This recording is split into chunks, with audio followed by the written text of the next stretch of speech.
பாலுமந்திரா sir இருந்து நான் தெரிஞ்சுக்கிட்டது, பசின்னு சொன்னால் வாழைப்பழம் கொடு, சரி உரிச்சு திங்க முடியாத அளவுக்கு இருக்கா, உரிச்சு கொடு. அதை விட்டுட்டு ஏன் வாழைப்பழத்தை ஊட்டி விடுற, அது அவன் வேலை. அப்படி வாழைப்பழத்தை உரிச்சு ஊட்டணும்னு அவசியம் கிடையாது. அது அவனுக்கும் அறிவு இருக்குல்ல. அவன் நீ 10 படமோ 15 படமோ எடுக்கிற, அவன் 100கணக்கான படம் பார்க்குறான். உன்னோட அறிவு அவனுக்கு தான் ஜாஸ்தி. அது ரசிகன் மீது இருக்க மரியாதை தான். அதுதான்.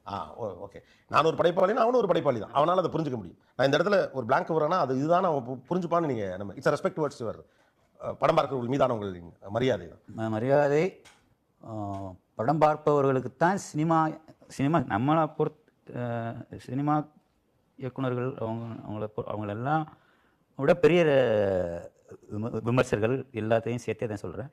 படம் பார்க்குறவன் தான். நான் தான் சொன்னேன், 100 படம் பார்க்குறேன்.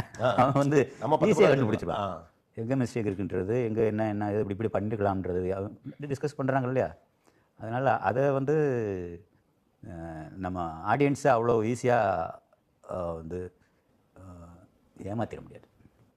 அவங்களுக்கு ஏதாவது தெளிவாக எடுத்து அதை வச்சு நீ சொல்லு, நான் புரிஞ்சுக்கிறேன். அதே மாதிரி கிளாஸ் எடுக்கவும் முடியாது. குச்சி எடுத்துகிட்டு வாத்தியார் மாதிரி இது இப்படின்னு கிளாஸ் எடுக்க முடியாது.